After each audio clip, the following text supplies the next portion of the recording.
Voyons maintenant la notion de taux de variation d'une fonction. Donc je prends f, une fonction qui est définie sur un intervalle i, je prends la courbe représentative, je choisis deux réels dans l'intervalle i et je prends a et b qui sont les points de la courbe qui ont pour abscisse respective petit a et petit b. Voilà une courbe représentative, j'ai pris mon point a, mon point b d'abscisse petit a et petit b. On est d'accord que maintenant si je vais regarder ici l'ordonnée de mon point a, je vais avoir ici, comme il est sur la courbe, je vais avoir f de a, qui est aussi la même chose que ya. Je rappelle que a, c'est la même chose que xa aussi. Petit b, c'est la même chose que xb. D'accord, ça c'est les notations des points. Pour b, c'est la même chose ici. Si je regarde son ordonnée, je vais avoir donc f de petit b ici, qui va être égal à yb également. Donc si je reprends mon point A, il a pour coordonnées A, f de A, et mon point B, il a pour coordonnées B et f de B. Alors qu'est-ce qu'on fait? On définit le taux de variation de la fonction f entre A et B par E réel noté de cette façon-là. Cette lettre-là, c'est une lettre grecque qui s'appelle tau, TAU.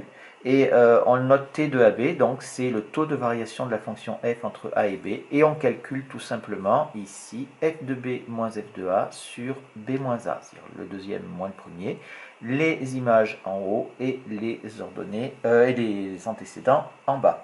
Et ici, si on prend les notations du dessin, c'est la même chose que YB moins YA sur XB moins XA. Et on reconnaît ici quoi?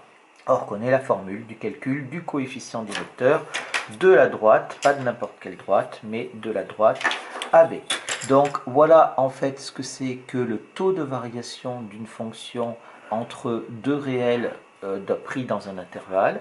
Eh bien ça va être le coefficient directeur de cette droite-là quand on a une correspondance graphique, bien entendu. Si on n'a que l'aspect calculatoire, eh bien on s'arrêtera ici à f de b moins f de a sur b moins a. Donc voilà. Au niveau du vocabulaire, il y a des choses à voir. On dit aussi donc le taux de variation entre A et B, ou on dit aussi sur l'intervalle AB. D'accord? Ça, c'est quelque chose qui est important. Une autre chose aussi qui est important, le taux de variation. Vous trouverez aussi beaucoup de personnes, beaucoup d'ouvrages aussi, où vous trouverez taux d'accroissement à la place de taux de variation. C'est exactement la même chose. Alors maintenant, il y a une mise en garde à faire que vous voyez ici. Il ne faut pas confondre les variations d'une fonction sur un intervalle et son taux de variation sur le même intervalle. C'est totalement différent. Si on prend notre fonction qui est là, on est bien d'accord que j'ai fait le taux de variation sur l'intervalle AB. Et on trouve ici, c'est le coefficient directeur de la droite AB. Et donc, comme la droite AB monte, ça veut dire que le taux va être positif. Donc, j'ai un taux de variation qui est positif entre A et B. Mais si je regarde les variations de ma fonction, elle est croissante ici sur l'intervalle AB et elle est décroissante aussi. C'est-à-dire qu'on a un taux de variation positif, mais ça ne veut pas dire que la fonction est strictement croissante sur l'intervalle. D'accord? Donc c'est très important. C'est ce que j'ai marqué ici, c'est que le taux de variation, en fait, il ne tient compte que du départ et de l'arrivée, c'est-à-dire du point A et du point B, et pas de ce qui se passe entre les deux. En fait, ce qui se passe entre les deux, ça n'a pas d'importance. Et on peut le considérer, pour avoir quelque chose de bien net, on peut le considérer comme une moyenne de ce qu'il se passe entre A et B. Donc on peut dire que ici, entre A et B, globalement, on a augmenté. Donc c'est pour ça qu'on trouve un taux de variation qui est positif. Mais je répète encore une fois, ça ne veut pas dire que la fonction est croissante entre A et B, puisqu'on voit bien qu'elle est croissante et décroissante. Donc voilà, il faudra être plus précis si on veut faire vraiment un rapport très étroit entre le taux de variation et les variations de la fonction. Alors, on va voir deux exemples de calcul de ce taux de variation, un exemple graphique et un exemple calculatoire. Donc, on commence par l'exemple graphique. On a donné la courbe représentative de la distance parcourue par une voiture donc en kilomètres ici, en fonction de l'heure du temps de trajet. Et on demande de calculer les taux de variation. Alors, le taux de variation entre 0 et 2, entre 4 et 7, et entre 0 et 7. Alors, il n'y a pas de problème ici. On calcule notre taux de variation entre 0 et 2. Ça va être égal donc à f de 2 moins f de 0 sur 2 moins 0. Donc on calcule, f de 2 c'est là, ça nous fait 250 moins 0 sur 2, ce qui nous fait est égal à 125.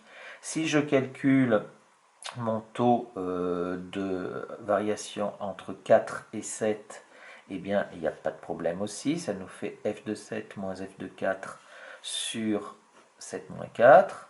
Ce qui nous fait f de 7, c'est ici f de 7. Alors, j'aurais pu prendre ici, mettre les pointillés. Là, je suis à 450.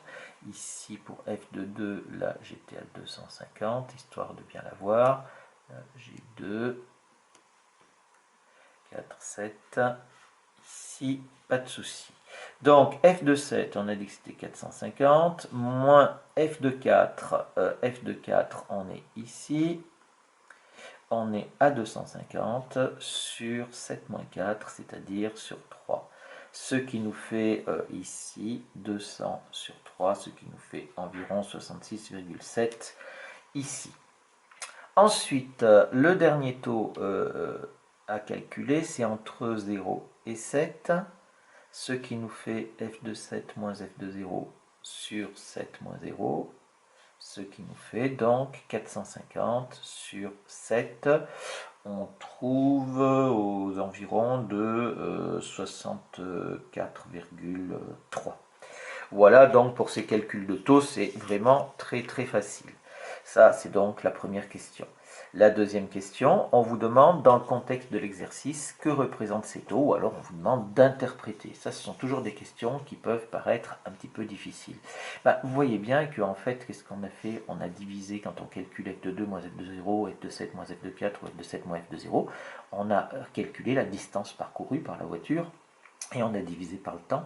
Donc en fait, si on fait la distance divisée par le temps, eh bien on a calculé une vitesse. Mais on n'a pas calculé n'importe quelle vitesse, on a calculé une vitesse moyenne. Donc ici, ces taux représentent la vitesse moyenne de la voiture sur l'intervalle de temps considéré. Sur l'intervalle de temps considéré.